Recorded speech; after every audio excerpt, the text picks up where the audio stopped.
بسم اللہ الرحمن الرحیم۔ شیطان انسان کو ہر وقت اپنے شکنجے میں لانے کی کوشش کرتا رہتا ہے۔ جب شیطان بندے پر حاوی ہو جاتا ہے تو اس بندے کے ذہن میں مختلف قسم کے وسوسے پیدا کرتا ہے۔ وہ ہر طرح سے انسان کے دل و دماغ میں ایسے خیالات پیدا کرتا رہتا ہے کہ انسان کو اللہ تعالیٰ کی راہ پر چلنے سے دور کر دے۔ شیطان انسان کے دل میں کبھی ایسے خیالات لاتا ہے کہ اللہ کون ہے، اس کو کس نے پیدا کیا، اللہ کا وجود ہے کہ نہیں۔ کبھی انسان کے دل میں نماز ادا کرتے ہوئے مختلف خیالات آتے ہیں، اور کبھی بیماری کی حالت میں انسان وسوسے کا شکار ہوتا رہتا ہے۔ کبھی ہم اپنے روزمرہ زندگی کے کاموں سے تنگ آ کر سوچتے رہتے ہیں، اور کبھی غربت کی حالت ہمیں پریشان کرتی رہتی ہے۔ کبھی ہمارے مسلمان بھائیوں کے ساتھ ایسا ہوتا ہے کہ باجماعت نماز ادا کر رہے ہوتے ہیں اور نماز کے دل میں ایسے خیالات آتے ہیں کہ اس کو پتہ ہی نہیں چلتا کہ وہ نماز میں کیا پڑھ رہا ہوتا ہے۔ اسی خیالات میں نمازی گم ہو جاتا ہے کہ امام سلام پھیر دیتا ہے۔ اس طرح ہم سوچ میں پڑ جاتے ہیں کہ ہم نماز، روزے، حج کیوں ادا کرتے ہیں۔ سب سے زیادہ مشکلات ان لوگوں کو پیش آتی ہیں جن کے ذہن میں جنسی وسوسے شیطان ڈالتا ہے۔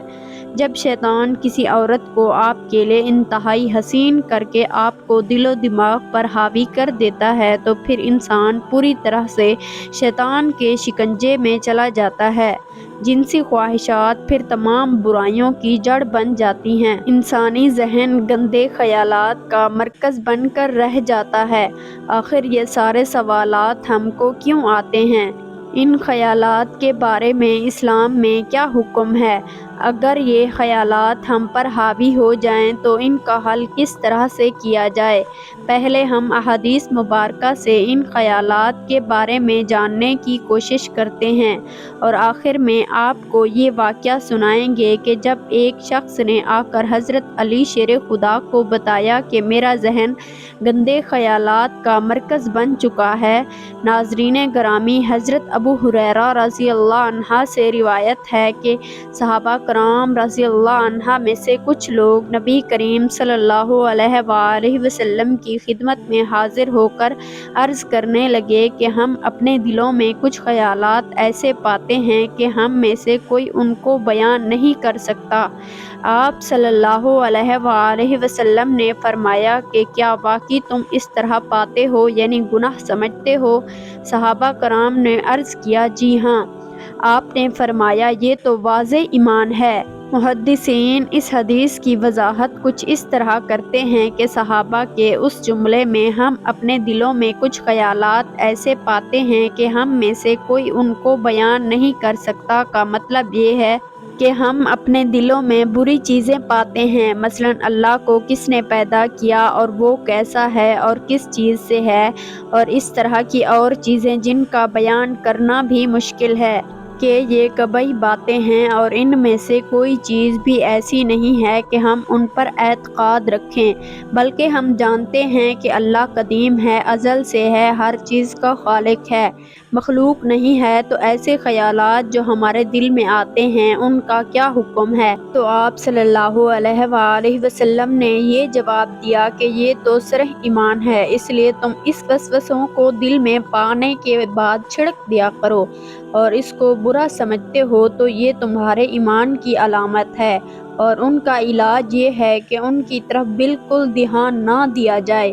بعض علماء نے اس شخص کی تسلی کے لیے جس کو وسوسے آتے ہیں یہ کہا ہے کہ جس طرح چور اس گھر میں جاتا ہے جس میں مال و متاع ہو، اس طرح جس دل میں ایمان ہوتا ہے شیطان وہاں آ کر وسوسے ڈالتا ہے۔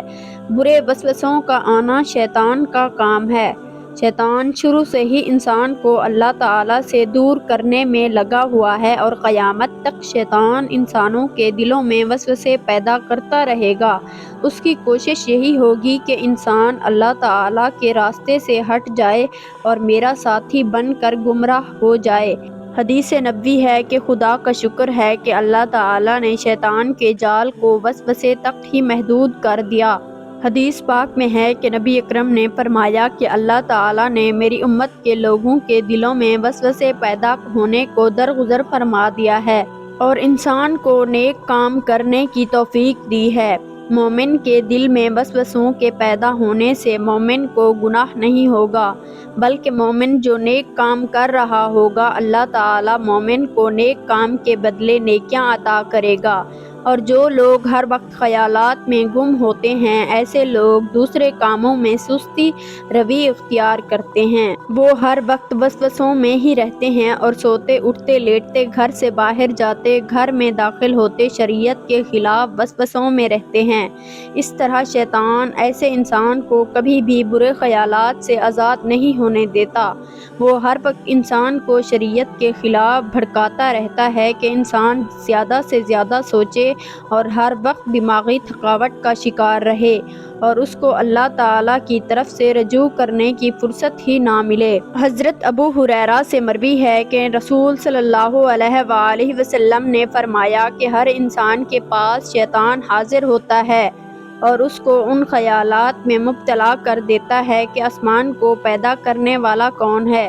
زمین کو کس نے پیدا کیا ہے؟ یہ سارا نظام کون چلا رہا ہے؟ نعوذ باللہ، شیطان انسان کے دل میں یہاں تک خیالات لاتا ہے کہ اللہ تعالیٰ کو پیدا کرنے والا کون ہے۔ اگر انسان پر شیطان اتنا حاوی ہو جائے تو اس شخص کو چاہیے کہ اللہ تعالیٰ سے دعا کرے، اے اللہ مجھے شیطان مردود سے چھٹکارا عطا فرما۔ ایک اور حدیث میں ہے کہ حضرت ابو ہریرہ سے روایت ہے کہ رسول اللہ نے فرمایا کہ لوگ ایک دوسرے سے پوچھتے رہیں گے یہاں تک کہ یہ کہا جائے گا کہ مخلوق کو اللہ نے پیدا کیا تو اللہ کو کس نے پیدا کیا؟ تو جو آدمی اس طرح کا کوئی وسوسہ اپنے دل میں پائے تو وہ کہے کہ میں اللہ پر ایمان لایا۔ ایک روایت میں یہ اضافہ ہے کہ اللہ اور اس کے رسول پر ایمان لایا۔ یہ بات یاد رکھیے کہ شیطان انسان پر اس وقت بہت زیادہ حاوی ہو جاتا ہے جب ہم اپنے ایمان کا دامن چھوڑنا شروع کر دیتے ہیں۔ ہمیں چاہیے کہ ہم اللہ تعالیٰ کی عبادت میں اتنا مشغول ہو جائیں کہ شیطان خود بخود ہی بھاگ جائے کہ یہ مومن میرے شکنجے میں آنے والا نہیں۔ ہمیں 5 وقت کی نماز باجماعت قائم کرنی چاہیے، قرآن پاک کی تلاوت ہر روز کرنی چاہیے، عمرہ، حج، زکوٰۃ ادا کرنا چاہیے، ہر وقت اللہ تعالیٰ کا ذکر کرتے رہنا چاہیے اور اس بات پر یقین رکھنا چاہیے کہ اللہ تعالیٰ ایک ہے اور اس کی کوئی اولاد نہیں اور نہ ہی اس کو کسی نے پیدا کیا ہے۔ وہ واحد ہے، صرف وہی عبادت کے لائق ہے۔ حضرت محمد اللہ کے آخری نبی ہیں۔ زندگی اور موت دینے والا صرف اللہ ہی ہے۔ حرام کمائی سے اجتناب کریں۔ حرام کی کمائی کھانے سے بھی شیطان انسان پر حاوی ہو جاتا ہے، اس لیے ہمیں حرام کی کمائی سے بچنا چاہیے۔ اگر یہ باتیں ہمارے ذہن میں چھا جائیں تو شیطان کبھی بھی ہم کو شرک جیسے خیالات میں نہیں ڈال سکتا۔ ایک دفعہ ایک شخص حضرت علی کی بارگاہ میں حاضر ہوا اور کہنے لگا، اے علی، مجھے ہر وقت برے خیالات آتے رہتے ہیں اور ان سے کس طرح چھٹکارا پا سکتا ہوں؟ حضرت علی رضی اللہ عنہ نے فرمایا کہ حرام کی کمائی اور حرام کے کاموں سے ہمیشہ اجتناب کرو، کیونکہ حرام کی کمائی اور حرام کاموں کی وجہ سے انسان کے دل میں برے خیالات آتے رہتے ہیں۔ جب بھی تم حلال کی روزی کھانے کے لیے اپنے دسترخواں پر بیٹھو تو یا غفور، یا اللہ، یا رحمان پڑھ کر پھونک مارو۔ اگر آپ اس عمل کو اپنا لوگے تو تم کو برے خیالات آنے بند ہو جائیں گے۔ لہٰذا ان وسوسوں کا علاج اللہ تعالیٰ سے پناہ مانگتے ہوئے مندرجہ ذیل اعمال کریں۔ نمبر 1، آمنت باللہ و ملائکتہ کا ورد کریں۔ نمبر 2، هو الاول هو الآخر هو الظاہر هو الباطن کا ورد کریں۔